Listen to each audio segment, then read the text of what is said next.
এখন আছিলে ৰাইজে বহুত বহুত হেৰি কৰি পেলাই আমি কৰিব পৰা নাছিলোঁ। আমাৰ এই নামঘৰটি প্ৰায় 109 বছৰ হৈ গ'ল বয়স। ইমান দিনে আমাৰ সৰু গুৰুসনখনতে আমাৰ চলি আছিলে।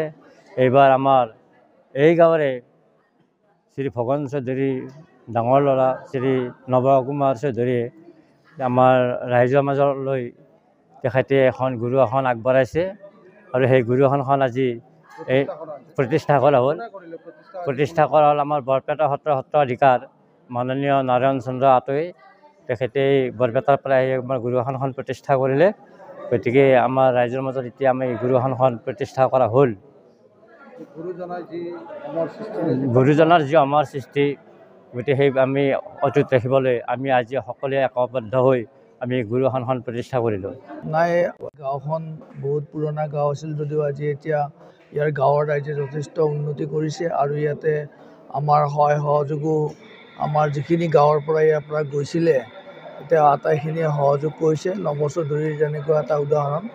গতিকে আমি এই গাঁৱৰ নতুন প্ৰজন্ম এইখিনিয়ে ক'ম যাতে তেওঁলোকে শংকৰদেৱৰ যি আদৰ্শ সেই আদৰ্শ সৰুগত কৰি এই সত্ৰখনৰ উন্নতিৰ কাৰণে যাতে আসলে অহোপুৰুষাৰ্থ যত্ন কৰে আৰু শংকৰী ধৰ্ম বিকাশত সহায়ক হয়। এইটোৱে পুৰণা সত্ৰ আৰু আমাৰ দেউতাৰ জন্মস্থান।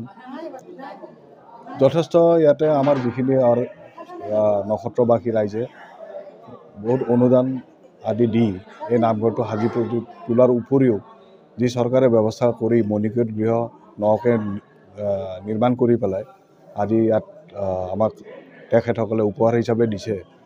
আৰু সেই মণিকূট গৃহত মোৰ শ্ৰদ্ধাৰ দেউতা মাৰ পৰা উপৰিও মোৰ খুৰা বৰ্তা বৰমা সকলোৱে এইখন গাঁৱৰে যিহেতু তেওঁলোকক কৰি মই এই গুৰু আসনখন তেওঁলোকৰ নামত মই উচৰ্গা নতুন গুৰু আসনখন মই প্ৰতিষ্ঠা তেওঁলোকক দিছোঁ। তাৰমানে হয়, যথেষ্ট মই বিৰাট সুখী আৰু এনেকুৱা ধৰণৰ কাম কাজ কৰি সঁচাকৈ ক'বলৈ গ'লে এটা আন্তৰিক যিটো সুখ পোৱা যায়, বিশেষকৈ আমাৰ পূৰ্বপুৰুষসকলৰ নামত উচৰ্গা দি সেইটো যথেষ্ট আমাক মানসিক শান্তি দিয়ে। হয়।